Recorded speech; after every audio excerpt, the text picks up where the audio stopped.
Tu t'entends avec Bertol?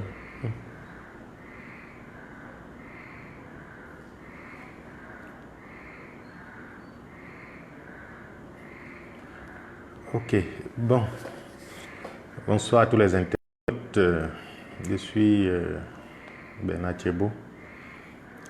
Et il y a certaines histoires qui circulent sur le net que j'ai essayé de lire, de voir, de comprendre et que bon, c'est moi l'auteur. Donc aujourd'hui, j'ai décidé de mettre ça sur le marché parce que ça ne sert à rien de mourir dans sa propre douleur, au fait. Parce qu'on est toujours en train de se dire non, la peur, qu'est-ce qu'on va te tuer, on va faire ci. À un moment donné de la vie, il faut sortir de l'ombre. Au fait, j'ai été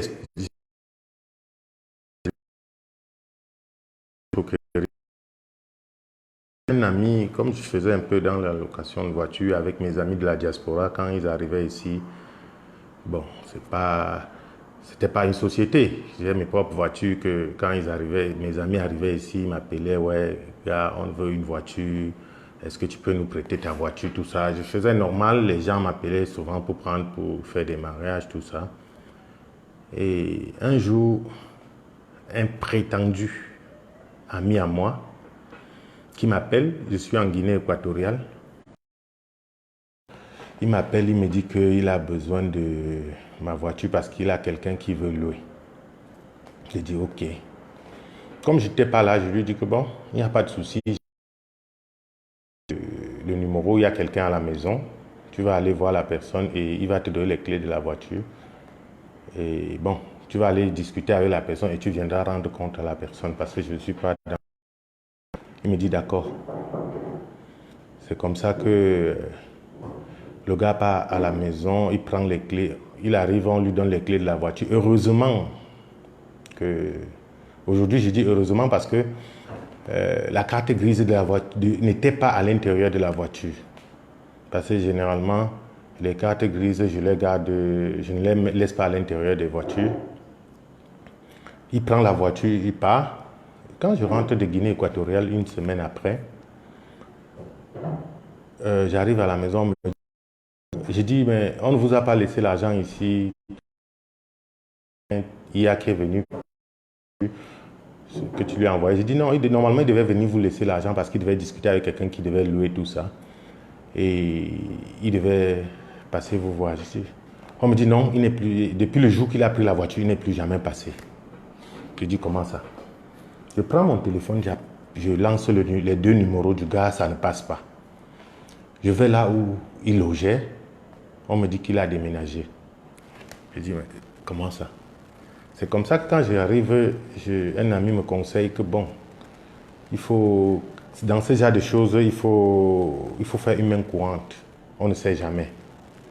C'est comme ça que je vais à la gendarmerie, à la légion de gendarmerie. Je fais une main courante là-bas et je dépose, je rentre chez moi. Les gendarmes ont commencé à faire leur travail. Ils ont utilisé les numéros parce qu'il se pourrait qu'il allumait ces numéros-là de temps en temps. Ils ont utilisé les numéros, ils ont fait le travail, je ne sais pas comment ils ont fait, ils l'ont localisé et ils l'ont arrêté. Quand ils l'ont arrêté, ils l'ont conduit à la gendarmerie. Le lendemain, on m'appelle, on me dit que oui, on a arrêté le monsieur. Non, c'était je crois que c'est le même jour aux environs de 18h30, 19h. On a arrêté le monsieur qui a pris votre voiture. C'est ça que je me rends à la gendarmerie. Je le trouve à la gendarmerie. Avec la pression des gendarmes, il dit aux gendarmes que non, ce n'est pas lui qui a pris. Il a pris la voiture, mais il a donné à quelqu'un d'autre. Donné comment? Il dit non, il est parti, il a vendu la voiture.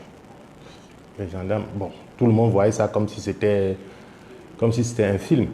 Comment tu as vendu la voiture qui ne t'appartient pas? Donc, qu'est-ce qui se passe?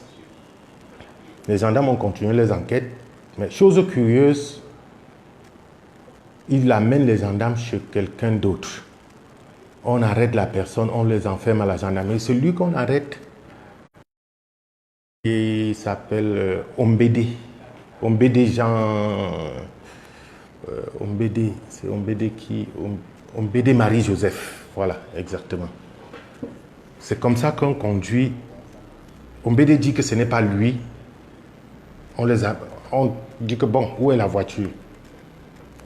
Ils amènent les gendarmes à l'intérieur, dans l'enceinte de la délégation de la Sûreté nationale. Et c'est comme ça que les gendarmes trouvent la voiture garée dans l'enceinte de la délégation de la Sûreté nationale. Garée sur la place. Et ils sont à la guérite, on leur dit que cette place, c'est la place d'une dame. D'une dame qui s'appelle Joss Cécile Mandeng, qui est directrice de communication, qui est le CELCOM de la délégation. On l'appelle, les gendarmes, je n'étais pas là, selon ce que les gendarmes m'ont expliqué, on l'appelle, il a dit qu'elle vient, qu'elle descend, elle ne descend pas, ils ont attendu jusqu'à 20h, elle n'est pas descendue. Et quand les gendarmes partaient, ils l'ont appelée, elle a dit aux gendarmes qu'elle va retrouver les gendarmes à la gendarmerie. Donc, j'étais à la gendarmerie, à la Légion, j'attendais. Jusqu'à 20h, la dame s'est présentée à la gendarmerie en tenue de police. Je crois qu'elle a 4 ou 5 étoiles, quelque chose comme ça.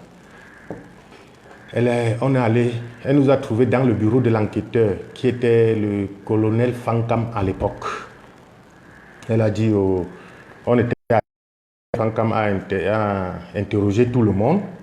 Et quand on est arrivé sur la dame, pour la première fois que je vois cette dame, elle explique au colonel que le colonel est vivant de toute façon. Donc, malgré qu'il est en retraite, mais il est vivant. Et il peut témoigner n'importe où, vous pouvez l'interroger, tout ça, il expliquera la situation. Elle a dit au colonel qu'elle a remis 5 millions à mon soi-disant ami pour une somme pour qu'on lui remette 6 200 000 francs CFA. Le colonel lui demande que, mais, donc, vous avez fait l'usure. C'est dans les documents de la gendarmerie, donc c'est que, bon, comme c'est quelque chose, je ne peux pas exposer ça ici. Donc, vous avez dit que, oui, elle a donné 5 millions pour 6 250 000. J'étais là. On ne m'a pas dit. C'était devant moi. Et qu'est-ce qui se passe? Ce que le colonel a répondu, c'est que si vous n'étiez pas en tenue, je vous aurais enfermé ici. Parce que ce que vous déclarez là, c'est très dangereux. C'est comme ça que il lui dit que je vais vous laisser partir, mais je veux que demain matin, avant 9h, vous me ramenez cette voiture à la gendarmerie. Parce que c'est une voiture qu'on a ouvert une enquête dessus ici. Elle a dit oui. Elle ramène la voiture à 9h. 9h, la voiture n'est pas venue. Jusqu'à aujourd'hui, la voiture n'est jamais arrivée. Donc, c'est comme ça que après, les enquêtes ont continué. Je ne sais pas comment elle a parlé. Et le lendemain matin, à 11h, c'est le colonel Tantan qui nous appelle et qui nous invite dans son bureau. Avec ses gars, on les sort de la cellule. Il arrive là-bas dans son bureau. Il dit qu'il libère les gars et que l'enquête va suivre son cours. Et il a libéré tout le monde. L'enquête a commencé, soi-disant, suivre son cours et tout. Et chose curieuse, moi, on a commencé à m'acculer. Ils ont commencé à me faire des messages, des menaces de mort, comment ils vont me tuer, tout ça, machin, tout ça. Il faut que je laisse, si je parle encore de cette voiture. Un matin, je reste ici chez moi, C'est la délégation qui m'appelle et qui me dit de me présenter là-bas. J'arrive à la délégation. Au fait, c'est une histoire qui est comme un film hollywoodien, au fait. J'arrive à la délégation, je vais dans un bureau d'un monsieur que je ne peux pas prononcer son nom ici parce que à la fin, j'ai compris qu'il a été emballé dans une histoire que lui-même, il ne savait pas. Un commissaire de police toujours. Donc, quand j'arrive, il me dit asseyez-vous, tout ça. Dans les 2 minutes qui suivaient, il me pose 3-4 questions et il me prend, il me menotte. Il me met les menottes, il prend 2 personnes, il met derrière lui, il part à la PJ. Il me dépose à la PJ. J'ai passé pratiquement 9 jours à la PJ. 9 jours à la PJ, sans que le 9e jour, je reste, on vient me retirer, on dit qu'on me défait au parquet. C'est comme ça qu'on m'envoie au parquet, j'arrive au parquet. Et heureusement que ceux qui sont au parquet, c'est des gens qui savent lire, c'est des magistrats, c'est des gens qui étaient à l'école. Ils ne sont pas comme nous. Moi, par exemple, je n'étais pas à l'école, donc c'est des gens qui savent lire. Donc, quand ils ont lu le dossier, ils ont compris qu'il y avait quelque chose qui clochait. Et c'est comme ça qu'on me relâche. Je rentre. Et quand je rentre, je continue à avoir des menaces. Même la mère de mes enfants, ils ont failli, ils sont allés avec près de 25 policiers dans son lieu de service, soi-disant l'arrêter parce que on m'a appelé, mon téléphone ne passait pas. J'ai un domicile fixe à Yaoundé, donc, et tous le savent. Donc, et après ça, je suis resté pratiquement 3 semaines, 1 mois après, 2 mois. Après, j'ai voyagé, je suis allé en France. Quand je fais pratiquement 3 mois en France, après je reviens ici. En vacances, je fais 1 mois. Le même jour que je rentrais, que je devais prendre, je prenais mon vol à 18h55, Air France, pour rentrer sur Paris. 5h du matin, je sors de chez moi en jogging, je vais aller faire le sport. Dès que je traverse le portail, je prends d'abord, quand je sors, je mets les chiens dans leur cage, j'ouvre le portail. Je me retourne maintenant pour fermer. Quand je veux me retourner pour partir, j'étais avec un neveu à moi. Je vois un revolver pointé sur mon nez. Je suis à 2 pas de la présidence. Donc je ne comprends pas comment les gens peuvent... Donc, un revolver pointé sur mon nez, je connais le monsieur. Je remarque que c'est le monsieur qui marche avec cette femme commissaire de police qui sort l'arme sur moi et... Par réflexe, je ne peux pas dire que j'étais très fort ou bien j'étais un dieu des armes ou quoi que ce soit. C'est par réflexe que je fais la main comme ça. Mais comme il avait la main sur la gâchette, quand j'ai bousculé, je crois qu'il a tremblé et... Bon, pas qu'il a tremblé parce qu'il est venu avec certaines intentions. Parce que s'il avait la main sur la gâchette et que l'arme était pointée ici, c'était pour me tuer. Donc, c'est comme ça que le coup de feu est parti. Comme il y a les gars de la GP partout, dans les environs, il y a les policiers en civil. Quand ils ont entendu le coup de feu, c'est comme ça que le quartier s'est réveillé à 5 heures, en un temps record, comme si tout le monde attendait. Ils ont encerclé le quartier, tac, tac, on a coincé le monsieur ici devant.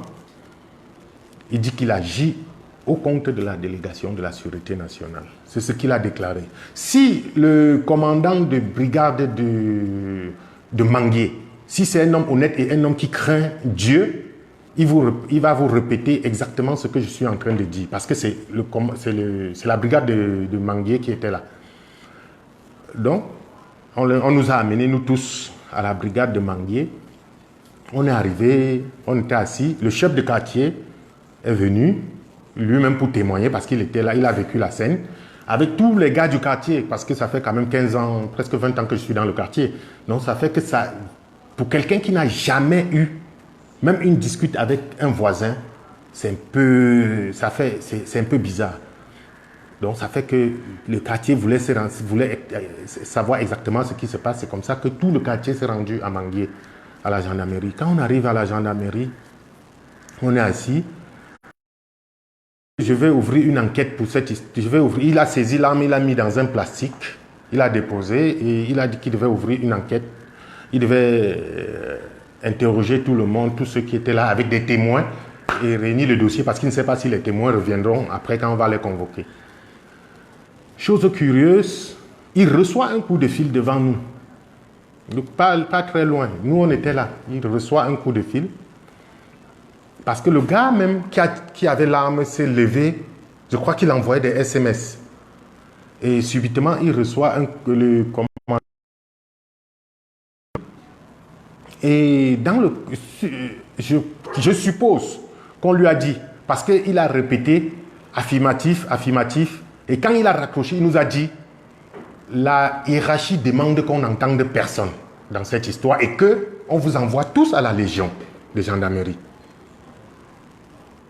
J'ai dit, mais j'ai dit, ok, C'est comme ça on nous met dans le cas de la gendarmerie.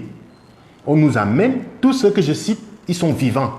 Parce que je sais que généralement, chacun va faire son propre opinion, chacun va réfléchir et comprendre l'histoire que nous vivons. Parce que j'ai suivi un discours du président de la République qui disait que les gens de la diaspora qui nous invitaient à venir investir ici. Mais normalement, il faut qu'ils sachent ce qui se passe dans notre propre pays. Peut-être, je sais que peut-être il peut ne pas être au courant, il ne sait pas ce qui se passe, mais il faut qu'ils comprennent pourquoi les gars de la diaspora ne veulent pas investir au Cameroun, parce qu'il y a une pression énorme. Il y a une pression énorme sur des gars de la diaspora en général. Ce n'est pas seulement moi, je sais que c'est le cas de beaucoup de gens. Et des gens qui ne veulent pas s'afficher, les gens qui ont peur de la mort, qui ont peur qu'on va les tuer, tout ça. Je peux vous citer 2, 3, 4, 5 cas que moi, personnellement, je connais. Et c'est comme ça qu'on nous amène à la gendarmerie. On arrive à la gendarmerie. Vous allez voir ça comme si c'était un théâtre. L'homme, c'est moi, on a tiré sur moi. On nous amène à la gendarmerie, à la Légion.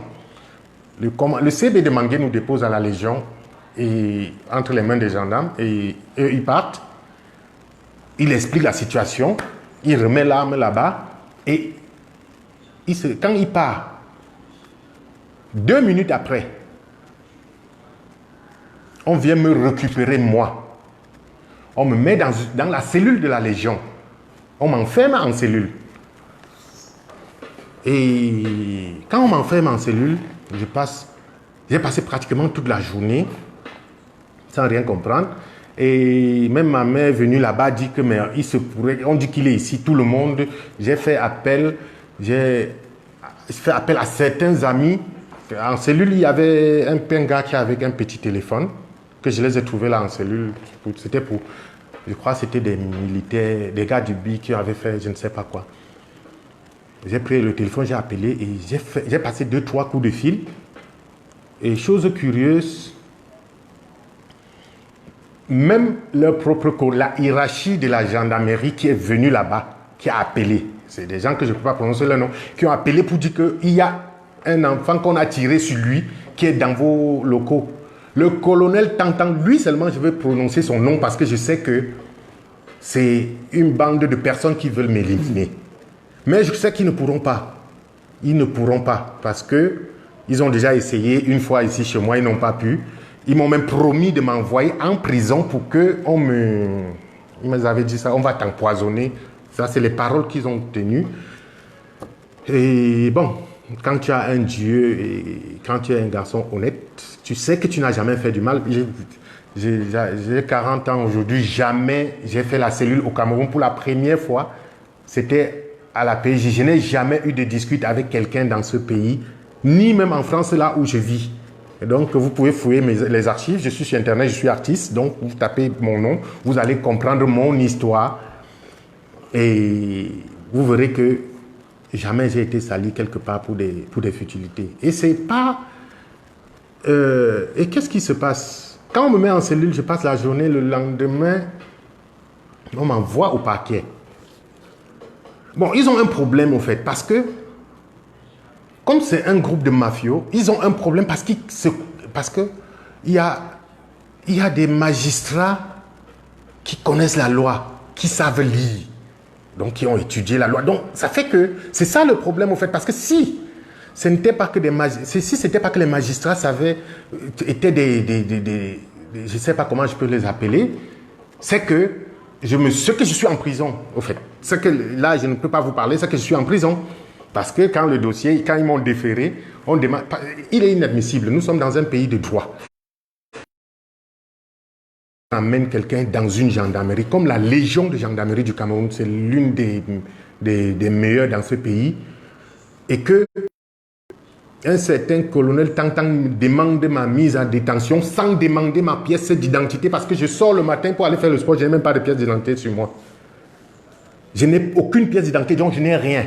Même pas le téléphone, rien. Parce que quand je sors pour aller faire le sport, je sors comme ça. C'est comme ça qu'on me met... On ne m'a pas demandé mon nom, comment je m'appelle. On ne m'a enregistré dans aucun cahier parce qu'il y a des gens que demain, ils pourront être témoins. Leur hiérarchie, parce qu'ils sont venus demander le cahier de... Je crois qu'il y a un cahier qu'on enregistre les gens dedans. Oui, la main courante. Ils sont venus demander, ils ont sorti ça pour dire que regardez, il n'est pas... Et les gens du ministère de la Défense sont venus avec 15 heures pour dire que mais comment la hiérarchie dit qu'il y a quelqu'un ici, vous dites qu'il n'y a personne. Quand ils ont dit que je n'étais pas là, quand ils sont retournés, ils m'ont retiré de la cellule. Écoutez bien ce que j'explique. Ils m'ont retiré de la cellule et allaient me mettre au groupement, dans la cellule d'en face. Je ne sais pas si tu comprends bien si vous comprenez bien ce que j'explique. Donc, quand ils comprennent que les gens sont en train de me chercher, ils m'enlèvent là-bas, ils me mettent au groupement. J'arrive en cellule au groupement. C'est un gendarme qui me dit que là où tu es, ton cas est grave, tu vas en Kondengi. Je dis, comment je peux aller en Kondengi alors qu'on n'a même pas demandé mon nom. Là où j'étais, dans la cellule où j'étais. Je sors de cellule comme ça, on n'a pas demandé mon nom, on n'a pas cherché à savoir comment je m'appelle. Et j'entre en cellule ici. Vous ne demandez même pas ma pièce d'identité. Parce que la première des choses quand même pour un Camerounais, parce qu'il n'y a pas de Camerounais plus Camerounais que les autres, au fait. C'est ce que je ne comprends pas. Donc, et le langage des gens de la délégation, là, le langage qui tiennent souvent, comme quelques policiers ripoux, parce que c'est pas... Je sais qu'il y a des gars qui sont... J'ai rencontré, dans cette situation, j'ai rencontré des policiers, bien, des policiers de cœur. J'ai rencontré, c'est pas tout le monde. C'est quelques ripoux qui sont dans cette... qui sont en train de vouloir détruire le travail que les autres font. C'est comme ça que je fais 2 jours. Je fais 2 jours, le vendredi, samedi, dimanche, lundi. C'est comme ça qu'on m'envoie à... comment on appelle ça? On me défait au parquet. J'arrive au parquet. On me met en cellule du parquet. C'est des histoires que je n'ai jamais osé parler en public. Donc... parce que j'avais peur de ma vie, mais à un moment donné de la vie, on comprend que nous tous... Je me suis préparé, ça fait 3 ans cette histoire, donc je me suis préparé psychologiquement pour mourir. Donc, avant de venir parler de ça, je me suis préparé psychologiquement, j'ai mûrement réfléchi pendant 3 ans, parce que s'ils ont raté de me tuer une fois, ils vont toujours essayer. Donc là, je suis prêt, j'ai pris des dispositions pour mes enfants, et je sais que bon, d'un moment à l'autre, et même avant de faire le live, j'ai signalé à l'ambassade de France, j'ai signalé à l'ambassade des États-Unis, parce que je sais ce qui va m'arriver au fait. Donc, j'ai signalé comme résident français, résident américain, tout ce que vous voulez, mais j'ai signalé quand même. Donc, ils savent que je suis en train de faire un live sur médiatique. Donc, voilà. Bon, on revient à nos moutons. C'est comme ça que les gars, j'arrive au parquet. Le même magistrat qui m'avait reçu la première fois, mon dossier retombe entre ses mains. Sur tout ce que je cherche dans ma vie, il a pris ses pieds. Tu sais que, vous savez que généralement, c'est dans leur bureau. Il a pris ses pieds, il est descendu parce que la cellule du parquet, c'est au fond. Il est descendu jusqu'à la cellule là-bas avec un document. Parce qu'avant ça, je saute une étape, avant ça, il y a celui de Ombédé, le bras droit soi-disant le bras droit du commissaire principal, Joss Mandeng, qui vient en bas de la cellule du parquet. On me dit que quelqu'un me cherche, je sors, je vois que c'est lui. Et il a certains documents, mais il dit qu'il faut que je dois signer, que je ne vais plus parler de cette voiture pour qu'on puisse me libérer. J'ai dit, mais...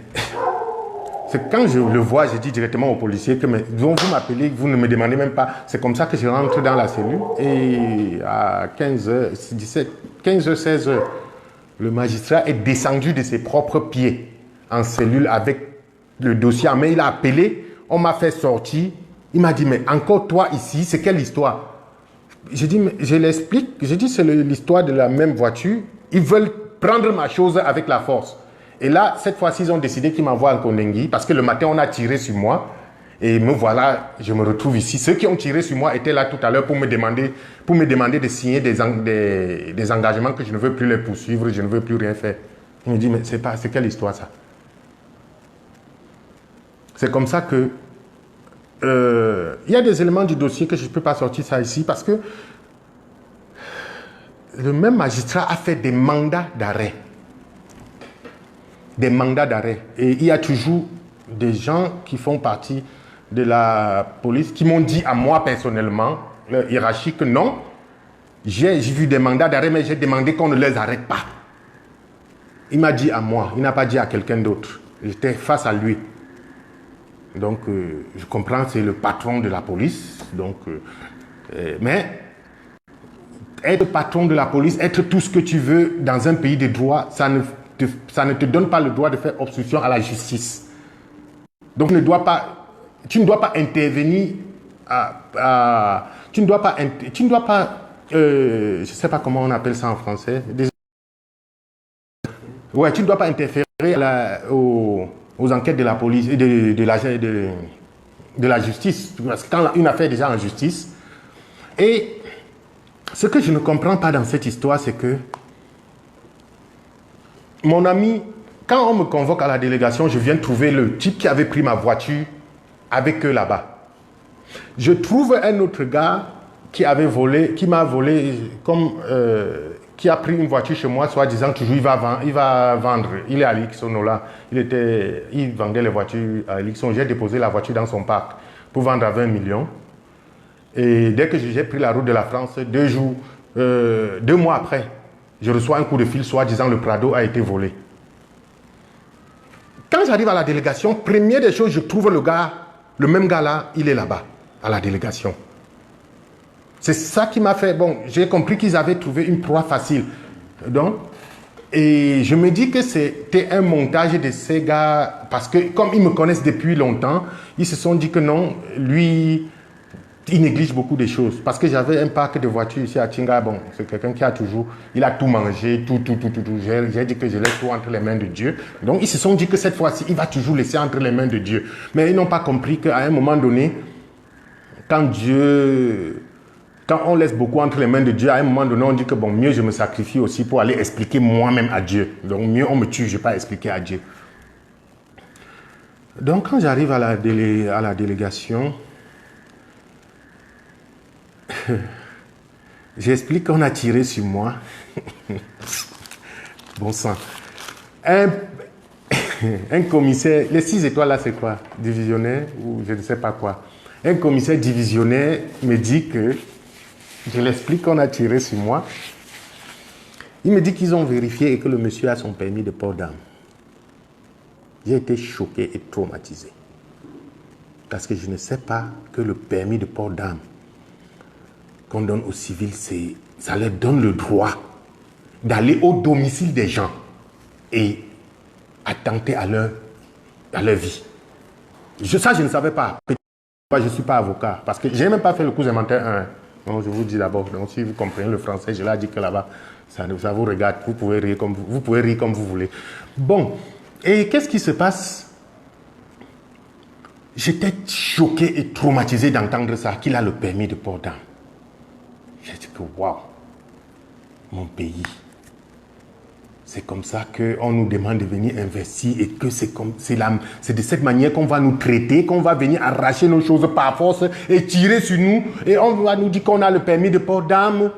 J'ai dit que mon divisionnaire, vraiment, je suis très déçu de votre comportement. Ce que vous venez de me dire là, c'est assassin. Parce que ça, c'est tuer quelqu'un sans vouloir, sans tirer sur lui, au fait.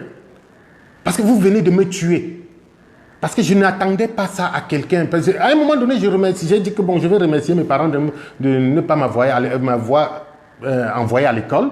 Parce que je ne vois pas l'utilité. S'il faut aller à l'école, faire tout ce qu'ils ont fait et sortir commissaire divisionnaire pour venir expliquer à quelqu'un qui n'a pas été à l'école que l'autre a le permis de port d'armes, il a le droit de venir chez toi t'abattre. C'est que c'est la catastrophe générale. C'est que c'est la catastrophe générale. Donc, mais bon, jusqu'aujourd'hui, à l'heure que je vous parle, la voiture est garée à la délégation de la Sûreté nationale. J'ai la carte grise de la voiture originale. Et ils ont mené les enquêtes. Après, ils ont retiré les enquêtes à la gendarmerie, envoyé à la PJ. Sans trace. Je reste, on m'appelle à la PJ que les enquêtes sont en train de... Il y a l'enquête de votre voiture, machin. Je viens, on m'aide. Et chose curieuse, il y a l'enquêteur qui suivait l'affaire qui me dit... qui comprend qu'il y avait trop de trucs bizarres dans l'histoire il convoque l'officier qui avait signé le certificat de vente de cette voiture. Il est vivant, hein, il est au 8e arrondissement à Yaoundé. Pour dire qu'il y a encore des gens honnêtes. Quand le policier est venu, l'officier est venu, il m'a trouvé à la PJ, j'étais assis là, il était assis là, l'enquêteur était assis face de nous. L'enquêteur lui a posé la question, tu connais ce monsieur? Il dit non, je ne le connais pas. Il dit regardez-le bien, je vous laisse le temps de l'observer, si vous l'avez déjà vu quelque part. Il a répété à l'enquêteur devant moi, je suis policier. Ça veut dire que les visages, je l'enregistre très vite. Si je l'avais déjà vu quelque part, c'est que je devais directement vous dire. L'enquêteur a dit ok. On lui a posé la question que, mais, vous avez signé le certificat. Non, on a mis la photo devant lui. Vous connaissez cette voiture? Il a regardé, après il dit oui. Il dit bon, c'est une voiture que vous avez signé le certificat de vente de cette voiture. Et voilà le propriétaire qui est assis. Il se retourne, il dit à l'enquêteur que, mais non, j'ai signé le certificat de vente de cette voiture, mais je me rappelle que j'ai posé la question aux gens qui ont amené la voiture et que de savoir où était la carte grise et le propriétaire. On m'a dit que le propriétaire a voyagé. Et que, bon, comme c'était la hiérarchie qui les envoyait, j'ai quand même signé. Je répète les mots qu'il a dit. Et entre-temps, l'enquêteur lui a posé la question que, mais, et vous faites toujours ça? Il dit, je vais sortir tous les certificats de vente que j'ai signés sous ordre de la hiérarchie, je vais vous apporter ça ici. Pour dire qu'il y a des policiers honnêtes. Il est parti, je crois, il y a ça dans le dossier à la PJ. Donc, pour ceux qui veulent vraiment comprendre le fond de l'histoire, vous pouvez aller à la PJ, on va vous demander le fond du dossier. Et les gens vont vous donner je crois qu'ils pourront vous donner le fond du dossier. D'autant plus que ça fait 3 ans. J'espère que la justice fera son travail un jour. Mais, entre-temps, je veux quand même que tout le Cameroun sache au moins ce qui se passe sur les gars de la diaspora quand ils arrivent ici. Donc, je ne sais pas où, pour qu'on comprenne pourquoi les gars de la diaspora ne veulent pas investir dans ce pays. Qu'on comprenne pourquoi nous, on a une peur énorme. Quand tu dis à quelqu'un à Paris que gars, le Cameroun est bien, le Cameroun est prospère, il te dit, hey, quel Cameroun? Au fait, c'est à cause des choses comme ça. Donc, et je ne sais pas ce que je vais vous expliquer de plus. Donc, et l'histoire est finie comme ça. Là où je vous parle, la voiture est garée à l'enceinte de la délégation. Tous ceux qui veulent voir avec leurs yeux, ils peuvent aller. La voiture est immatriculée CE 461 GV. C'est dans l'enceinte de la délégation, en face là où ils prennent l'essence, la pompe essence. C'est garé juste là. Je crois que peut-être ils vont courir pour aller enlever. Mais au moins, ça fait 3 ans que c'est là. Et j'ai été déçu par certains de la hiérarchie, certains gens certains gars certaines personnalités de ce pays parce que je suis allé expliquer à un ministre l'histoire et il me dit que la seule chose qu'il a trouvé à me dire face à moi, c'est des paroles que je pourrais répéter si lui-même il est là. Ma collaboratrice dit que elle a donné 5 millions pour 6 250 000 et que vous deviez aller pour que vous entrez en possession de votre voiture, vous deviez remettre les 6 250 000. Il m'a sorti la clé de la voiture, il a dit voilà ça. Il a remis dans le tiroir. Au fait, ça m'a fait rigoler parce que, au fait, c'est pas le problème de voiture parce que j'ai beaucoup perdu dans ma vie. Tu vois, donc, à une époque, j'étais sponsor de la Jet Set ivoirienne, donc ça fait que j'ai beaucoup perdu dans ma vie. J'ai fait des choses que ça ne me donnait même pas. Mais ce qui m'a fait rire, c'est le fait de comprendre des choses comme ça. J'ai dit au ministre que mais je ne connais pas votre collaboratrice, je ne l'ai jamais vue. Et ce qu'on me sort c'est que on me sort des PV, des trucs à la police là-bas, soi-disant, oui, le gars qui a pris ta voiture dit que c'est toi qui l'avait envoyé vendre la voiture. Parce pas te présenter. La voiture m'a coûté 45 millions. Donc 35 millions, 50 000 euros cash à Mercedes, en Belgique, à Gans-Soren. Et 9 millions de douane. Donc quelque chose qui est équivalent à 46-47 000 euros que la voiture arrive au Cameroun. Et je prends la peine de prendre ça, donner à quelqu'un qui va vendre et sans lui donner ni la carte grise, rien du tout, va vendre et tu viens. Et chose curieuse, dit que non, il est rentré me donner l'argent. Mais il oublie que quand la gendarmerie l'attrape, moi je le cherchais depuis 2 semaines, je ne le trouvais pas. Comment tu as donné l'argent à quel moment? Mais comme il y a une complicité avec quelques ripoux de la police, ils se sont mis à m'acculer que non, on t'a donné l'argent, c'est toi qui dois rembourser. J'ai dit, mais écoutez, le gars qui m'a pris la voiture, il est là en face de vous. Parce que je ne comprends pas où le problème est compliqué. Tu prends ma voiture, tu es là en face.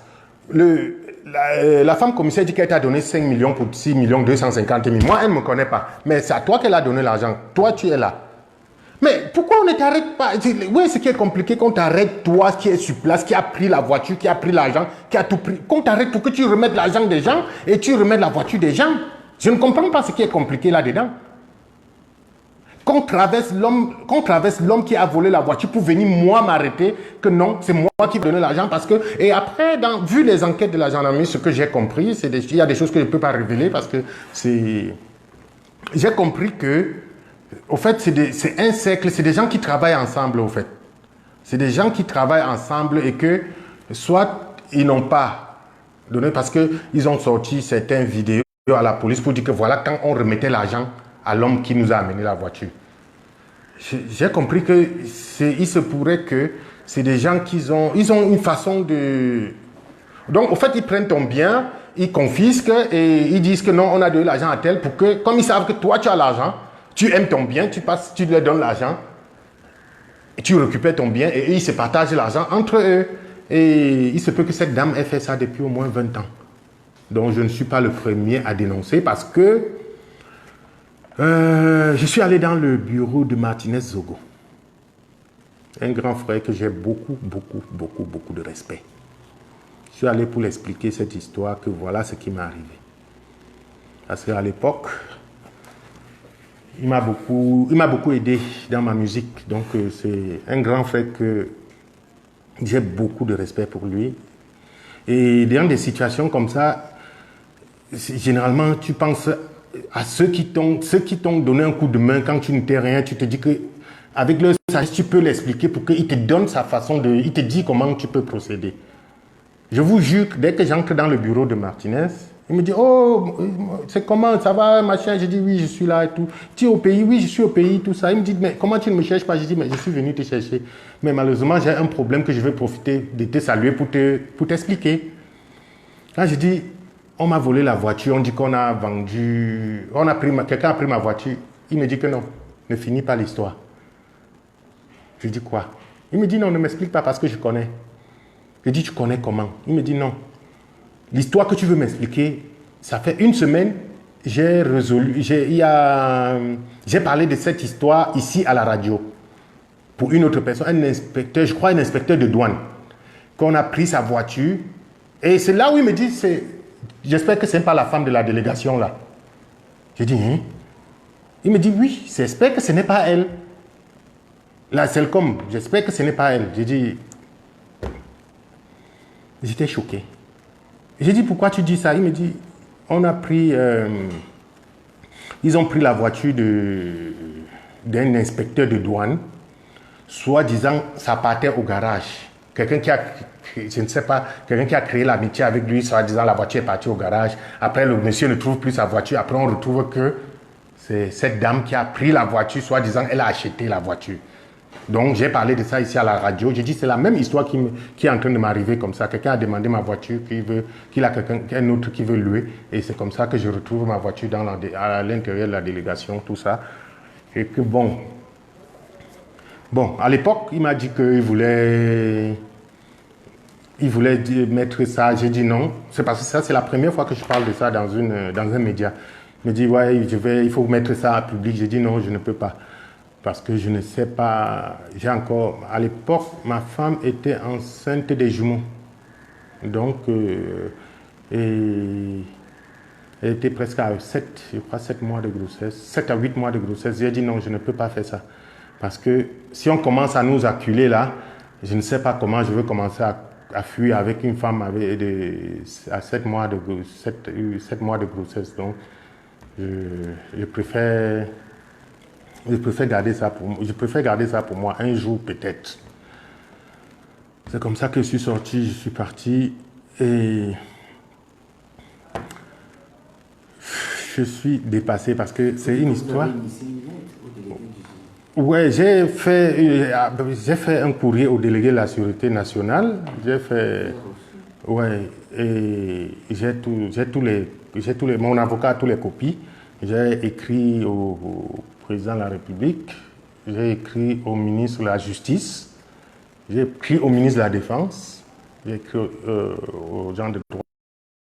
Donc, il faut dire les faits après avoir été reçu par le délégué. Qu'est-ce qu'il a dit? Non, quand j'ai été reçu par le délégué, je suis sorti étant déçu. Très, très déçu. Parce que c'est un homme que je connais personnellement à l'époque. Parce que quand j'étais au Brésil, c'est lui qui était mon ambassadeur au Brésil. Donc, c'est quelqu'un que je connais. C'est un homme que je connais, un homme droit qui n'aime pas le faux, au fait. Mais j'ai été peu choqué, très choqué quand je suis sorti de son bureau parce que quand je l'explique la situation, j'étais avec la mère de mes enfants et une de mes tantes aussi. On était assis là, il était là. On a expliqué la situation. Il me dit, on m'a dit, je répète exactement ce qu'il a dit, on m'a dit que ton ami a pris 5 millions à ma collaboratrice pour 6 200 000. Donc, si tu viens remettre les 6 200 000, tu seras en possession de ta voiture. Je lui ai dit, Excellence, je ne vous connais pas comme ça. Je ne connais ni votre collaboratrice, ni personne de tous ces gens que vous me citez, que Ombédé, quoi. Je ne les connais pas. C'est comme si même j'ai des policiers, des amis policiers qui viennent souvent chez moi me disent que ouais, gars, nous on va aller en week-end, est-ce que tu peux nous prêter la voiture? Je leur donne ma voiture, je prends les clés, je leur donne, ils partent en week-end, ils reviennent remettre ma voiture en bonne et due forme. Même là, d'autres lavent même bien, ils mettent le plein du carburant avant de venir me remettre la voiture. Je ne peux pas avoir un ami qui me dit, j'ai expliqué au délégué que j'ai fait un ami policier qui vient me dire que prête-moi la voiture. Beaucoup ont pris même pour faire des mariages. Je vais lui dire, signe un papier que tu prends ma voiture. Je ne comprends pas. Si je te considère comme mon ami, je n'aime pas. Si je te dis déjà qu'on va signer les papiers que tu vas prendre de ma voiture pour aller en week-end, ce n'est plus mon ami. Soit je te fais une location et que, bon, une location normale, soit je te donne la voiture en tant qu'ami, prends la voiture, tu pars. Donc, quand je sors de chez le délégué, à l'entrée de... je ne suis même pas sorti, j'étais à la porte comme ça. Les policiers il y a trois policiers qui sont venus me plaquer au sol. Ils m'ont plaqué au sol à l'entrée du bureau du délégué de la Sûreté nationale. Je n'ai jamais compris ça. Le délégué était encore à sa porte même. Ils m'ont mis les menottes et ils m'ont amené dans leur bureau en bas. Quand ils m'ont amené dans leur bureau en bas, je suis arrivé et je crois 5 minutes après, le délégué a appelé sur le téléphone. Il fait quoi dans vos bureaux? C'est comme ça qu'on me relâche le même jour pour que je... C'est comme ça qu'on me relâche le même jour pour que je parte. Parce que il a...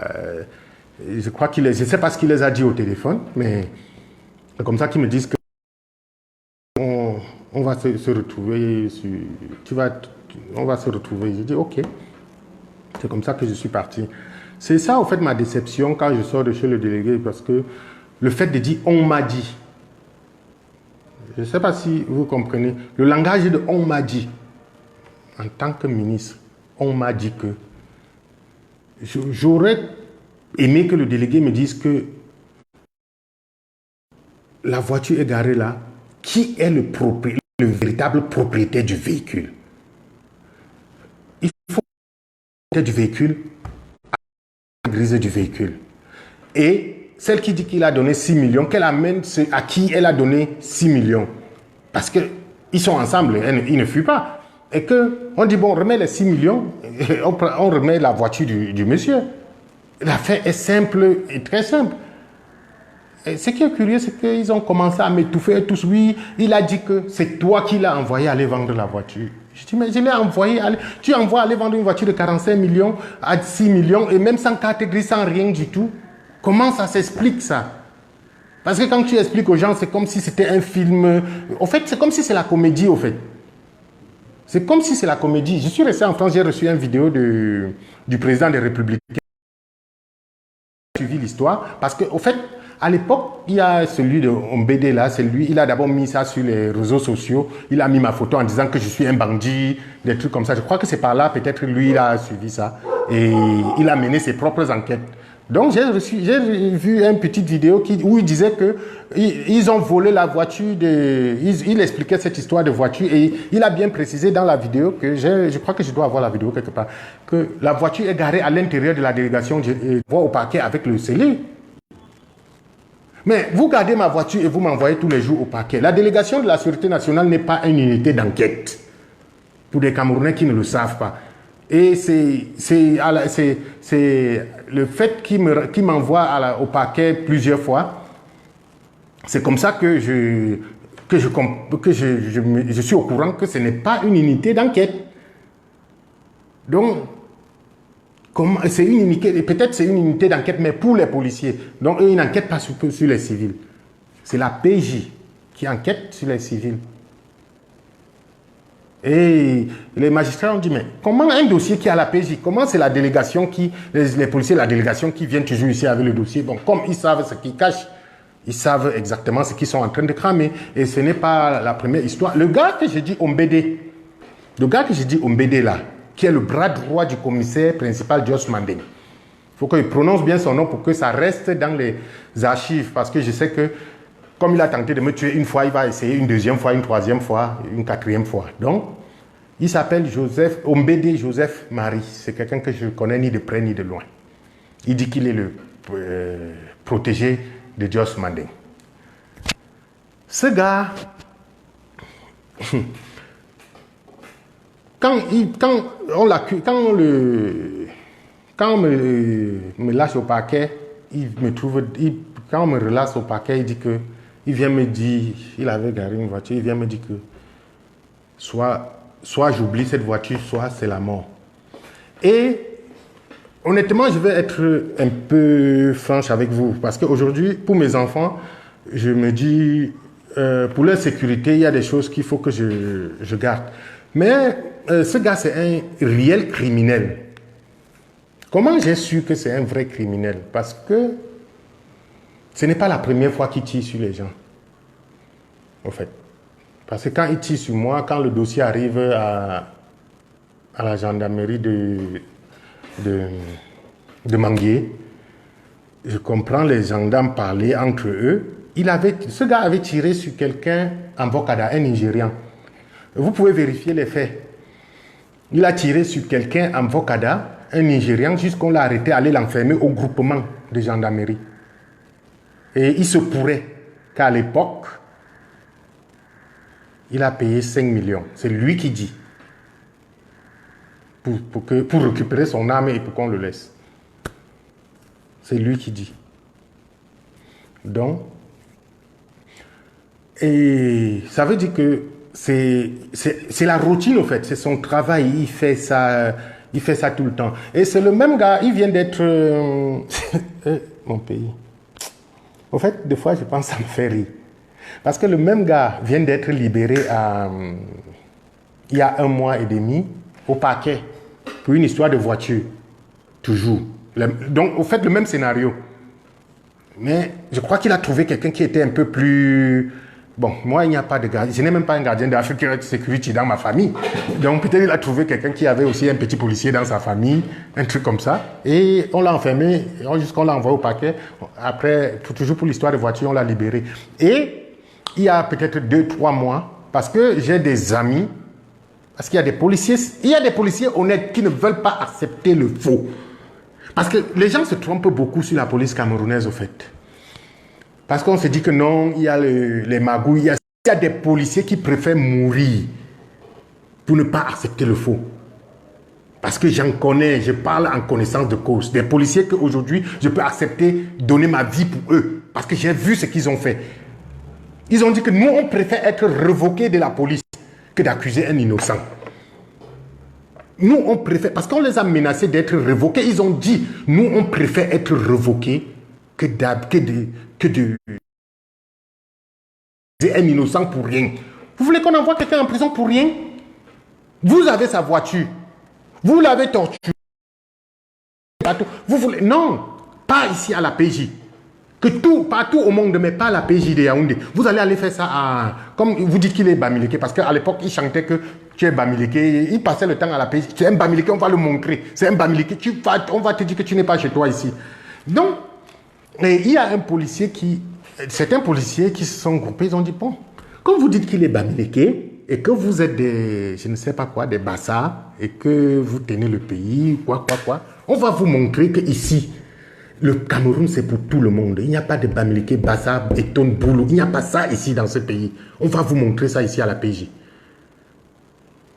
Vous dites que vous révoquez les gens, que vous êtes proche du délégué et que vous allez nous révoquer. Et le policier, c'était devant tout le monde. Hein. Le policier a dit, vous allez révoquer toute la police, tous ceux qui sont à la PJ. Parce que personne ici n'acceptera ce faux-là. Personne n'acceptera ça. Vous allez révoquer toute la PJ. Soit vous prenez le dossier comme vous prenez pour aller chez vous à la délégation, vous faites ça là-bas, mais tant que c'est ici dedans, on donnera raison à celui à qui la raison appartient. Nous, on voit, les faits sont là. Nous, on a mené des enquêtes, on a écrit au transport. Le ministre du Transport a répondu que la voiture appartient à tel monsieur. Mais vous, je ne comprends pas pourquoi vous... C'est quoi? Le problème, c'est quoi? Le problème, c'est quoi? À l'heure actuelle que je vous parle, parce qu'à l'époque, ça a tellement chauffé, ça a choqué des policiers de la PJ, tous les anti-gangs là. Ils étaient traumatisés, au fait. Ils étaient traumatisés. Ils ont dit que, jusqu'à ce que la délégation a retiré le dossier à la PJ. Entre eux, parce qu'à un moment donné, je suis allé là-bas pour voir l'enquêteur, pour savoir à quel niveau mon dossier est. On m'a dit que la délégation avait retiré. Donc, au fait, ils ont compris qu'à la PJ, ils n'ont pas moyen de... Ils ont compris que là-bas, c'est des gars qui sont honnêtes, au fait, qui sont droits.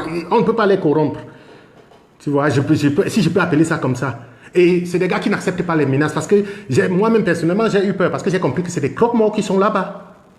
C'est des croque-morts qui sont là-bas. Les gars de la PJ, les anti-gangs, les commissaires qui sont à la PJ là. Parce que le directeur de la PJ a dit ça ne peut pas se passer dans mon unité. Peut-être si je suis mort. Mais, parce qu'à un moment donné, il est passé, il m'a vu, j'étais en cellule. Il m'a dit, mais c'est pas le monsieur de la voiture, il fait quoi ici? On dit que non, c'est les gens de la délégation qui sont venus lui déposer. Il dit, mais dans mon unité. Donc, je crois que c'est... Quand il a fait comme ça, il est parti. Je crois qu'il est parti les appeler pour dire que ça ne va pas se passer chez moi. Parce qu'en sortant le soir pour partir, il a dit que s'il meurt là, parce qu'on ne peut pas mettre quelqu'un dans mon unité sans que je ne sois au courant. Dans une cellule. Et faute de quoi il fait... attends. Et au fait, je crois qu'il est parti les appeler pour leur dire que vous allez le garder à la délégation. C'est comme ça que le lendemain matin, il vient me retirer pour m'amener au parquet. Et arrivé au parquet, on me laisse. Donc, et ils ont compris qu'à la PJ, il y a trop d'hommes honnêtes, au fait. Il n'y a pas de policiers ripoux. Ce n'est pas des gens qui ont faim. Donc, on ne peut pas les corrompre facilement, tout ça. C'est pour ça que je crois qu'ils ont fait un effort de retirer le dossier là-bas. Parce que c'est des gens qui sont là uniquement pour leur travail. Et maintenant, ils sont coincés. Pourquoi? Parce qu'il n'y a pas moyen. Ils ont compris qu'à la justice, parce que à la justice, on demande Quand la justice reçoit le dossier, il renvoie plutôt à la PJ, il ne renvoie pas à la délégation. Je ne sais pas, tu comprends un peu. Et ils font des mandats que aller m'apporter les gens, mais il y a obstruction quelque part que la PJ ne peut pas réagir parce que c'est la hiérarchie qui est devant. Donc, voilà mon histoire, que tous les Camerounais sachent ce que je vis dans ce pays. Et bon.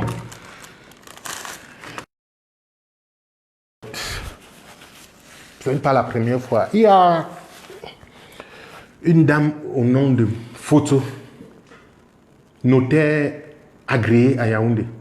Elle est à l'immeuble Kamer. J'ai souffert dans ce pays. J'ai vraiment souffert dans ce pays. Donc, vraiment, si des gens qui m'écoutent et que quelqu'un peut trouver une solution alternative, vraiment, je crois que ça va m'aider. Je suis allé voir Madame Photo. J'ai fait comme naturellement on fait en France. Tu pars chez le notaire, tu dis que je vais acheter telle maison, tout ça, tu vis l'argent, tu donnes l'argent au notaire tranquillement. Je suis allé, j'ai déposé près de 55 millions de francs CFA à la dame. J'ai des reçus. Donc, le problème, c'est que les documents comme ça, je ne les garde pas avec moi parce que je sais que d'un moment à l'autre, ils peuvent m'abattre pour récupérer. Parce que même cette dame Photo là, elle est derrière moi comme le... J'ai déposé 55 millions pour le terrain à une notaire agréée. Dame Photo, Photomaque, je crois que c'est son nom. Toute la République la connaît. Il se pourrait que c'est une escroc internationale. Parce que j'ai déposé 55 millions pour le terrain en 2015. Jusqu'aujourd'hui, je n'ai jamais vu le terrain. La seule chose que je suis resté avec, c'est les reçus. Ouais, bon sang, la vie, hein. La seule chose que je suis resté avec, c'est les reçus. J'ai les reçus jusqu'à maintenant. À l'heure que je vous parle, j'ai les reçus. Donc, j'ai essayé de porter plainte. On ne l'a même jamais convoqué pour dire que viens nous expliquer ce qui s'est passé. Tout ça, rien du tout. Bon, pour elle encore, je comprends parce qu'elle m'avait avisé. Elle m'a dit que comme tu pars en justice, je connais tout le monde. Donc, tu perds ton temps. Elle m'avait avisé. Au moins, ça, il faut que je sois honnête. Donc, je savais que je perdais mon temps. Jusqu'aujourd'hui, elle a mes presque 55 millions dans sa poche. Elle part à Paris tous les week-ends. Elle revient, elle monte, elle descend. Et elle m'a donné un faux... Comment on appelle ça? Dossier technique. Elle m'a donné un faux dossier technique. Soi-disant, c'est le dossier technique de mon terrain, tout ça.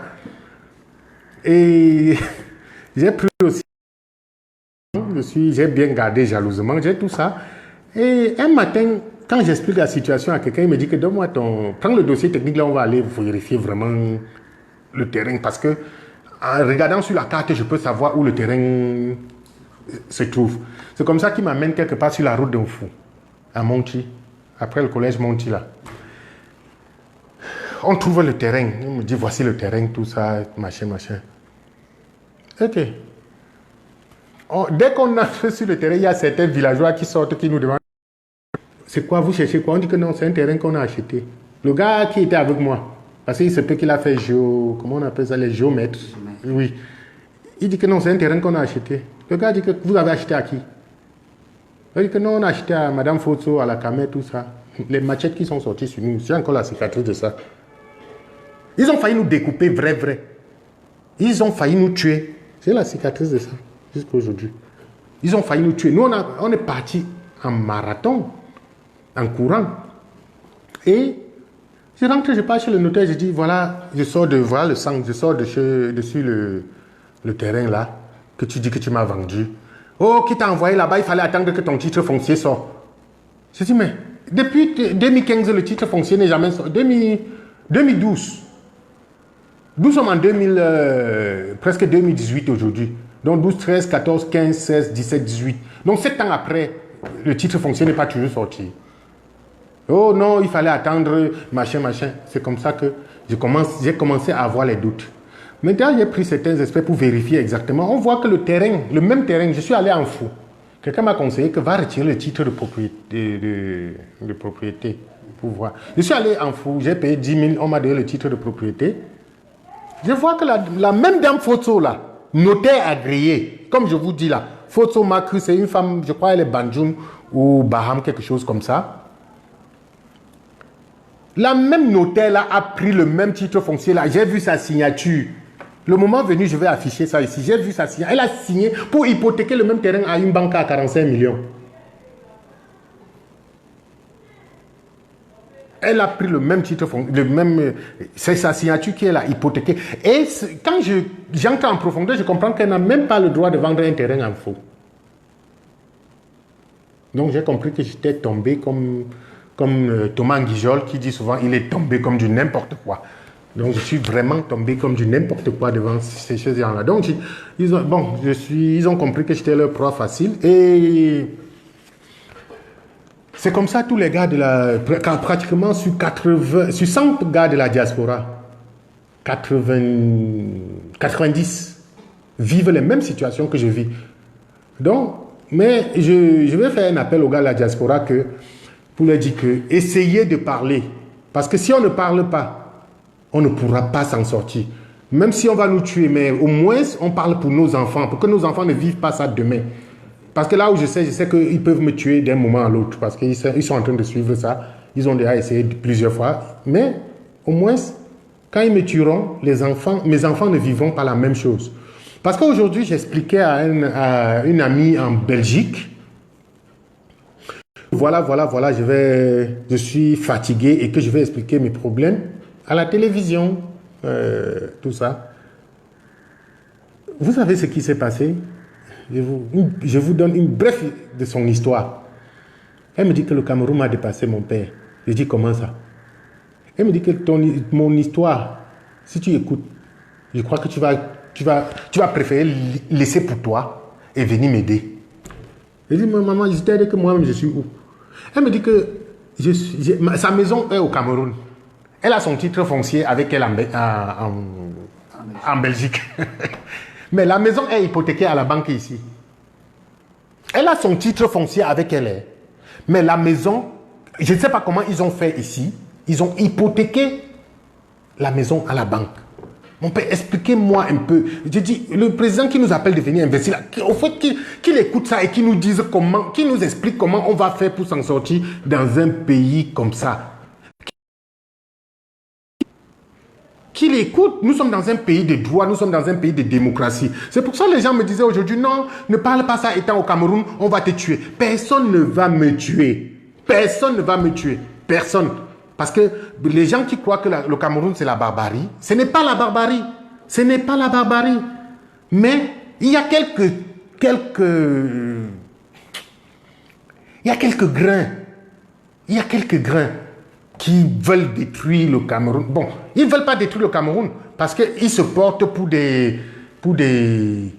sauveurs, alors que c'est, au fond, ils sont en train de vouloir détruire l'image de la République, au fait. Ils font tout pour que, à la diaspora, on croit que le Cameroun, c'est le pays des méchants, c'est le pays des criminels. On ne fait rien à personne ici. Ils ont essayé de me tuer. Mais aujourd'hui, à une parenthèse, avant que je continue, quand ils ont tenté de me tuer, pour vous dire que le Cameroun n'est pas ce que les gens pensent. Chez moi, au fait, il y a souvent des gens qui...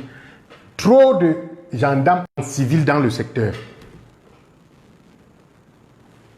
Une fois, j'étais assis dans un bar à côté, juste à côté de chez moi, en train de boire un verre, une bière comme ça. Je suis sorti en culotte, j'étais en train de boire une bière.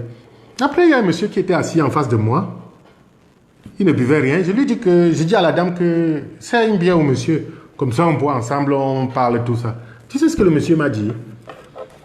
Quand il a pris sa bière, tout ça, après il me dit que bon, mon frère, merci beaucoup, tu es vraiment gentil, tout ça, je suis en train de... Je vais partir. Au fait, j'envoie la main dans la poche, je sors 5 000. Je lui dis, je ne sais pas ce qu'il m'a... Je ne sais pas, au fait. Je sors 5 000, je lui donne. Je dis que bon, tu peux continuer à boire ailleurs parce que je voulais qu'on reste ici, on continue à boire. même 3-4 billets, mais comme tu pars, tu peux continuer à boire ailleurs. Tu sais ce que le monsieur m'a expliqué? Il me dit que que nous on tourne beaucoup ici en civil parce que à l'époque, comme les gars du quartier me disaient qu'ils voyaient les têtes bizarres qui viennent souvent, d'autres viennent filmer ma maison, des trucs comme ça, tout ça. Et c'est là où le gars me dit que bon, c'est des choses que je ne dois pas te dire, mais nous sommes là pour ta sécurité. Je parle de la gendarmerie nationale. Jusqu'aujourd'hui, on est devenus presque amis. Donc, c'est des gens qui travaillent dans le... Je ne peux pas donner leur nom. Il m'a dit, nous sommes là, je suis là, c'est mes chefs qui m'envoient pour te suivre. Je ne te connaissais pas, mais on nous a donné ton profil. Nous sommes là presque tous les soirs. Si tu regardes bien, tu vas voir que... Parce que, avec ce qu'on a essayé de tirer sur toi, on sait que ça va se répéter. Donc, ça fait que nous, on rôde tous les soirs, on monte, on descend, on rôde tous les soirs. Comme moi, je suis... Donc, ça veut dire que dans cette république, il y a des gens... J'ai vu une vidéo sur Internet où le ministre, c'est un monsieur que je tiens à beaucoup féliciter, le ministre de la Justice, de la Santé. J'ai vu une vidéo où il part dans les hôpitaux à 23 heures pour contrôler tout ça, tout ça. J'ai dit, mais il y a des gens bien dans ce pays. Pourquoi les gens veulent toujours que nous sommes dans un pays de droit, nous sommes dans un pays de démocratie et il y a une justice. Donc, il y a une justice. Et ce n'est pas la justice des vainqueurs, c'est la justice de tout le monde. Donc, c'est pour ça que, après, à un moment donné, j'ai compris que je n'ai pas besoin, j'ai dit que j'explique mon problème parce que je sais qu'il y a des gens bien. Il y a des gens dans ce pays qui sont bien. Il y a des gens que l'injustice, ce n'est pas pour eux. Vous allez tout faire ce que vous voulez. Parce que s'il n'y avait pas des gens bien, que ce soit dans la police, dans la gendarmerie, dans la justice, non, c'est que je suis mort. Ça coûtait quoi un magistrat de me prendre? On me prend comme ça, il dépose en Konengi. Je n'ai personne dans ma famille pour dire qu'il va venir dire que... Donc, tu vois, un gardien Africa Security en tenue, qui peut se présenter, il dit que je suis en tenue, c'est mon frère. Je n'ai personne. Donc, s'il n'y avait pas des gens bien, il pouvait me prendre comme ça, il me dépose il ne lit même pas mon dossier. Il me dépose en Konengi, je n'ai pas pourri là-bas. Parce que c'était leurs intentions. Comme ils ont dit qu'ils vont m'envoyer en Konengi pour m'empoisonner. Donc, mais ils ont compris qu'ils ont une cale avec des magistrats qui ne sont pas là pour la corruption, qui sont là pour faire leur travail. Après le travail, ils s'en foutent. Même si tu veux aller les saboter, mais au moins, ils ont lu le droit. Au moins, ils ont lu le droit. Donc, ils se sont butés.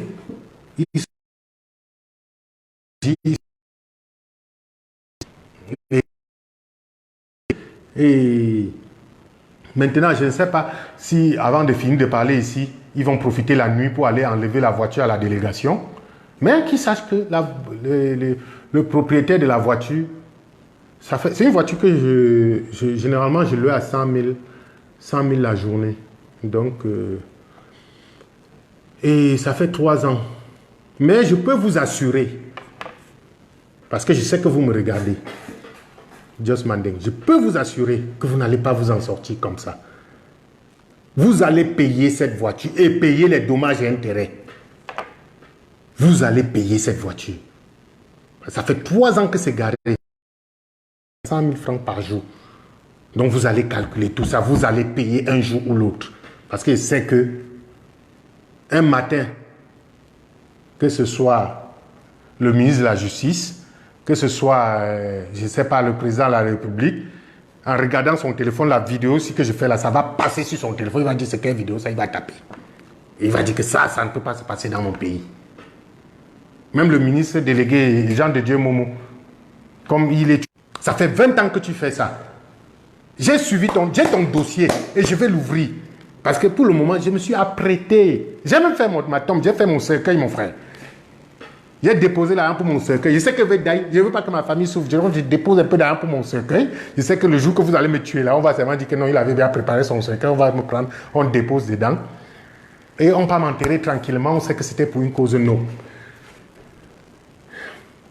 Depuis Just Manding, depuis que tu avais le bar, je ne sais pas si c'est à Kondongo ou quoi, j'ai fouillé je connais ta vie et je vais te mettre à nu. Donc tant que tu ne remets pas l'intérêt de 3 ans que tu l'as gardé, oui, tu dis que tu fais l'usure, ton usure ce n'est pas avec moi, tu ne me connais pas. Depuis que je suis né, depuis que je cherche l'argent, jamais j'ai donné, même à l'école, comme on disait que au cousin matin, que tu retires ton cahier pour donner à quelqu'un pour prendre un beignet, que demain je te rembourse ton beignet pour prendre un. Je n'ai jamais fait ça de ma vie. Je suis né d'une famille extrêmement pauvre. Mais j'ai pu m'en sortir, au fait. C'est ça. J'ai pu m'en sortir, j'ai fait 13 ans dans les rues de Capitole, comme enfant de la rue. Je dormais dans la rue. Quand il y avait encore Soko Voyage à l'époque, je dormais sur les cartons. Il y a certains jusqu'aujourd'hui qui me connaissent. Il y a un autre délégué, qu'on appelle délégué, qui est toujours dans la rue jusqu'aujourd'hui. À un moment donné, je l'ai même acheté des tôles. Il m'a dit qu'il a fait une petite cabane. Il a acheté des tôles de 700 000 que va faire ton truc. Donc tous les gars de la rue de Kennedy, tout ça, tous les gars là me connaissent parce que j'ai grandi avec. Donc je suis peut-être tu vas me voir, vous me voyez aujourd'hui que non, c'est un gars de la diaspora, vous dites que son père était français, il est né là-bas. Non, madame, j'ai grandi dans la rue. J'ai grandi dans la rue. C'est juste parce que j'ai été éduqué par une reine, j'ai reçu une bonne éducation en fait, même si je n'étais pas à l'école. Même mon français que je parle, même si ce n'est pas bien, mais le fait que la femme qui m'a accouché m'a appris que la chose de quelqu'un, c'est la chose de... Donc l'éducation que j'ai reçue, c'est une très bonne éducation. Ça, je me le félicite pour ça. Tu vois. Je n'ai jamais manqué de respect à un aîné. Et je ne le ferai jamais, jusqu'à ce que le monde finisse. Mais, vous allez payer ce que vous avez fait. Il y a un Dieu qui est là-haut. Parce que vous croyez que vous êtes tout puissant. Comme l'autre m'a dit qu'il s'appelait tout puissant. Vous êtes les tout puissants. Votre puissance, là, ça va finir un matin. Et vous allez payer. Vous allez payer. Il y a aussi une petite parenthèse. Quand j'arrive à la PJ, le gars qui prend ma voiture ici, mon frère, je ne sais pas s'il y a des policiers qui...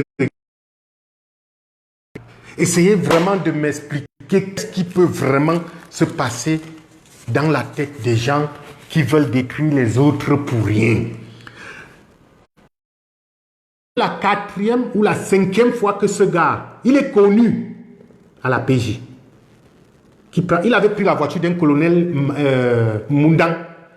Si le colonel a regardé cette vidéo, il faut que tous ceux qui connaissent que Just Manding avait aidé, ils ont volé les voitures parce qu'ils volent les voitures, ils partent au Bénin, ils font des papiers. Des grosses voitures partent au Bénin, ils font les papiers. Ils font des papiers, ils rentrent au Cameroun comme s'ils ont acheté. Donc tous ceux-là qui voient, n'ayez pas peur, contactez médiatique. Contactez médiatique pour vous donner. Ils vont vous aider. La même chose qu'ils ont fait pour moi, là, ils le feront pour vous. Ce n'est pas, ils ne m'ont jamais demandé que donne-nous 100 francs. Jamais de la vie. Donc, ils ont suivi mon histoire sur Internet. Et ceux qui ont commencé à publier l'histoire sur Internet, quand j'ai vu, j'ai dit que mieux j'interviens, parce que si je n'interviens pas, demain on dira que quand elle avait parlé, pourquoi toi tu n'as pas... Quand ils ont écrit partout que tu es un bandit, pourquoi toi tu n'as pas intervenu? Donc aujourd'hui j'interviens. Donc, et ils ont suivi mon histoire, ils m'ont cherché, ils m'ont trouvé et ils m'ont dit, nous on peut te faire passer à notre chaîne. On ne m'a pas dit que donne-moi 100 francs. Ou bien même l'eau à boire, je ne les ai pas donnés. Donc, pour dire qu'au Cameroun, il y a encore des gens bien. Il y a des gens bien. Donc, tous les gars de la diaspora qui ont été victimes de ce coup, il faut qu'ils contactent médiatique et ils expliquent leurs problèmes et ils vont essayer de les aider d'une manière ou d'une autre. Déjà, même s'ils ne sont pas la justice non plus, hein, mais au moins, ils vont essayer de vous aider comme ils sont en train de le faire pour moi aujourd'hui. Donc, c'est à la PJ. Le gars qui a pris ma voiture ici, le colonel Moundan, il avait pris une 4x4 au colonel. Il a fait la même chose avec les mêmes gens. Donc c'est à la PJ que j'ai écouté l'histoire. Hein, au fait, c'est leur travail. C'est leur travail, ils se connaissent. Ils savent comment ils fonctionnent, je ne sais pas. Mais s'il y a des policiers qui regardent ce direct, qui se renseignent, il s'appelle Iya Mamadou, qui se renseigne qu'on l'a libéré au parquet au moins 5-6 fois, tu joues pour les mêmes faits. Il prend la voiture des gens, après il vient dire, il part vendre, il vient te dire que c'est toi qui l'as envoyé vendre la voiture. Le colonel Moundang là a pleuré comme un enfant de 2 ans, il parle d'un colonel. Il dit que j'étais où avec toi pour t'envoyer vendre la voiture? Ma voiture, j'étais où? Comment ça s'est passé pour que je t'envoie vendre la voiture? C'est une histoire que j'ai suivie quand j'ai suivi à la PJ, toujours à la PJ. Là. Donc les mêmes histoires, ils sont pleins, les gars sont pleins, les gars sont pleins parce que, au fait, même quand j'expliquais mon histoire aux gens, je rencontrais des gens qui ont été victimes de la même chose avec le même OMBD, la même commissaire de police. Quand ils m'ont envoyé au parquet, tu sais pourquoi ils m'ont enfermé 8 jours? Ils disent que c'est pour diffamation. Diffamation, j'ai diffamé quoi? Just m'en tu as ma voiture, je diffame quoi sur ton nom? Je mens. C'est garé à la délégation, tout le monde peut voir. C'est pas comme si c'était caché, les gens entrent à la délégation, ils vont voir. J'ai la carte grise de ma voiture. Expliquez-moi en gros, comment se fait-il que l'homme peut... Je peux avoir mon téléphone, tu as mon téléphone et c'est moi, je détiens la facture comment? Tu as acheté la voiture avec quoi jusqu'à tu te vantes avec des... Tu as acheté avec quoi? Une voiture, tu as acheté comment? Une voiture s'achète avec une carte grise. Comment tu as pu acheter une voiture sans carte grise? Tu as... Pardon, elle a le rang de directeur. Parce qu'elle est commissaire, elle a 6 étoiles, je crois 5 ou 6 étoiles aujourd'hui. Donc elle a rang de directeur. Comment un homme de la loi peut enfreindre la loi jusqu'à payer une voiture sans papier? Et elle me dit que non, le gars dit que c'est toi qui l'as envoyé. Comment tu peux envoyer quelqu'un vendre une voiture sans papier? Et il vient devant toi, tu payes quoi? Tu payes quoi? Appelle le propriétaire. La carte grise de la voiture a des noms.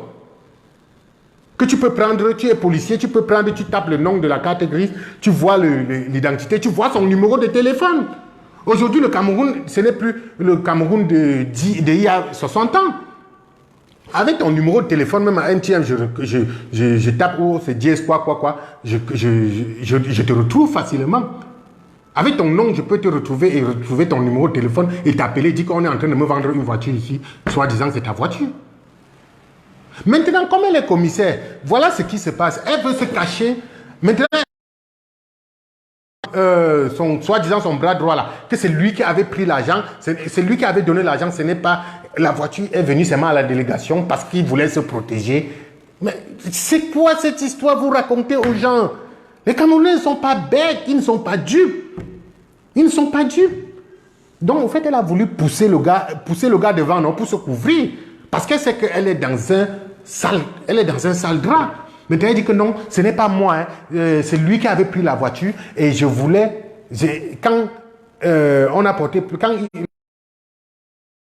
il est venu cacher ça à la délégation pour le protéger. Parce que c'est mon protégé. C'est quoi cette histoire? Tu peux expliquer au colonel, aux gens qui étaient à l'école. Explique-moi encore, parce que je n'étais pas à l'école, je veux comprendre. Que c'est le français, je ne comprends pas très bien. Mais les gens qui ont fait des études, de longues études, tu viens les expliquer des conneries que non, j'ai pris la voiture pour les protéger. Bon, l'enceinte de la délégation de la Sûreté nationale, c'est un endroit de protection. Donc, c'est là-bas qu'on protège les biens des gens. Hein. Pourquoi ce n'est que cette voiture que tu as pris pour protéger, alors qu'il y a plein de voitures volées partout dans les commissariats, tout ça. Tu récupères tout ça, tu gardes à la délégation, alors, comme c'est toi qui protèges les biens des gens. Je sais que vous connaissez le chemin. La nuit, là, vous allez venir. Parce que je sais que vous êtes en train de regarder le direct. Mais sachez que vous allez venir, il y a les choses qui vous attendent. Je ne bouge pas de chez moi. Je suis là. Les gens m'ont dit, non, il faut fuir. Il faut te tenir en France avant de faire... Je ne me tiens nulle part. Je me tiens au Cameroun. Je suis dans mon propre pays. Je suis Camerounais. Ne crois pas que parce que j'ai fait 20 ans en France, je suis français. Non. Cette nationalité, je l'ai refusée parce que je veux être Camerounais. Parce que je suis fier de mon passeport. Mon passeport vert, je suis fier de ça. Très fier. C'est un passeport que j'ai l'amour de ce passeport. Je ne peux jamais la changer jusqu'à la fin du monde. Peut-être mes enfants aimeraient changer pour eux. Mais moi, jamais. Jamais. On va se battre dans l'injustice que vous faites là. Jusqu'à un matin, on va sortir la tête de l'eau dans ce pays.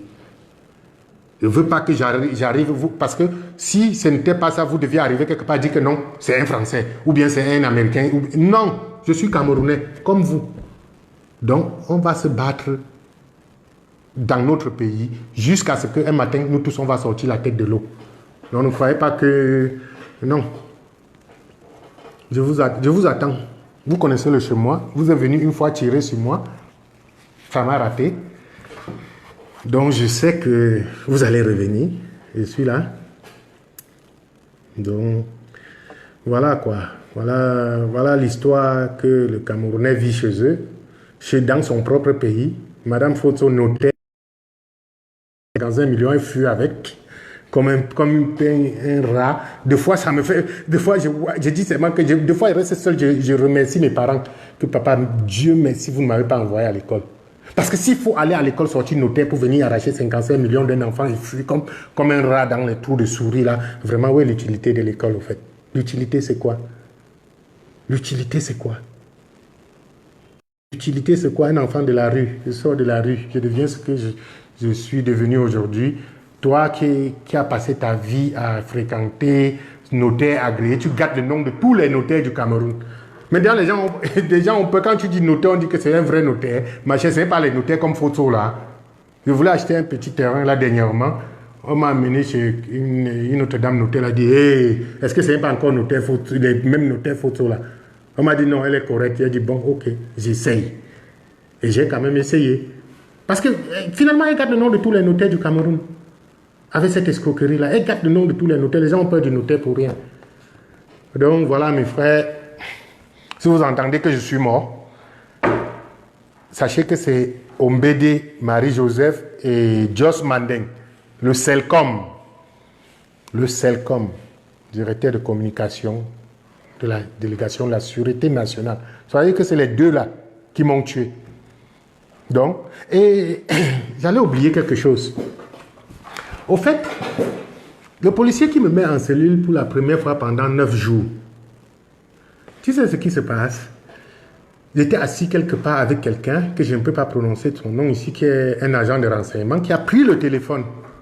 Il a appelé le policier là, pour dire qu'il appelle le policier, il met le parler, il dit au policier, que bon, écoute, il y a une histoire qu'on a failli abattre quelqu'un dans un quartier. Et quand on a arrêté le gars, il dit que c'est toi qui l'as envoyé. C'était sur haut-parleur, j'écoutais. Le policier a dit que, hey, ces gars-là, au fait, voilà ce qu'il a répété, qu'ils m'ont embarqué dans une histoire que je ne... Il a dit à son ami que quand j'ai connu la vérité de cette histoire, j'ai lavé les mains. Je ne suis plus dedans. Je ne veux plus qu'ils parlent de moi dans leurs histoires. Ils m'ont embarqué dans une histoire que je ne savais pas. Aujourd'hui, je connais la vérité de l'histoire. Je ne suis plus dedans. Qui partent faire les choses là ailleurs. Je parle d'un policier qui menait les enquêtes, un commissaire toujours qui menait les enquêtes. Avec donc, c'était collé, non? Parce qu'ils ont expliqué l'histoire à l'envers. Qui est collé près du délégué. Il a dit, je ne suis plus dedans. C'était sur haut-parleur. Il a dit, je ne suis plus dedans. Ne me mêlez plus dedans. Les histoires, je ne veux plus. Ils ont fait, j'ai failli tuer l'enfant d'autrui pour rien. Vraiment, je ne veux plus qu'on m'appelle pour ça. Je ne l'ai jamais envoyé nulle part et je ne vais jamais l'envoyer. Ils m'ont induit en erreur. Tout ce qu'ils m'ont raconté, c'était faux. Il a fait comme ça. Il a dit, mon frère, bonne journée, pardon. Il a raccroché. Devant moi. L'agent de renseignement là m'a dit que tu as entendu. Je t'ai dit que c'est un monsieur qu'il est comme ça. Il n'avait pas compris le système. On l'a embarqué dans une histoire. Il est entré aussi comme c'était ses collègues sans prêter attention. Je crois que c'est avec le temps qu'il a pris le temps de comprendre vraiment l'histoire. Et il est quitté dessus. Mais bon, c'est Dieu qui est fort. On confie le reste à Dieu. Donc, il n'y a personne qui ne doit pas mourir. Hein. Nous tous, on va mourir. Mais bon. Maintenant, il faut déjà chercher à savoir de quelle manière on va mourir. Comme on ne peut pas savoir, c'est le seul mystère. moi, j'ai quand même quelques idées dans la tête. Je sais comment je vais mourir. Parce qu'on a déjà essayé une fois.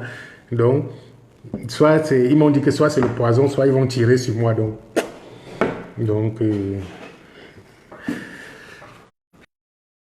et Dieu fera le reste. Mais qui reste vivre longtemps, hein? Qui vivra au moins 7 et que demain il meurt aussi, c'est que c'est la catastrophe. Ils m'auront tué pour rien. Pour combien? Une voiture. Et à un moment donné, j'ai failli abandonner. J'ai failli abandonner et je me suis dit, si j'abandonne, il y a beaucoup de gens dans l'ombre qui souffrent des choses comme ça. Donc si j'abandonne, c'est pour dire que j'envoie mes enfants dans un trou. Parce que mes enfants, personne ne sera là demain pour parler. Parce que tous les gars de la diaspora, les gens ont peur. Les gens ont peur. Ils vivent des choses cruelles dans ce pays. Ils ont peur. Ils ne veulent pas parler. Parce qu'ils ont peur de leur vie. Mais aujourd'hui, mon frère, le Cameroun n'est plus ce que vous pensez là. On ne va tuer personne. Démocratie, nous tous, on est devant, on suit. Personne ne va mourir. Donc vraiment, si vous avez des choses à dire, dites seulement. Dites seulement. Parce qu'aujourd'hui, ils savent que... Comme les ministres vont en prison, c'est qui, le commissaire qui va te tuer et qui ne va pas aller en prison? Elle va aller. Mais tu seras mort, mais elle va quand même aller. Et donc vraiment, le Cameroun, c'est pas ce qu'on pense. Donc, essayez d'avancer, laissez le reste à Dieu. Dieu fera son travail. Merci beaucoup, chers internautes.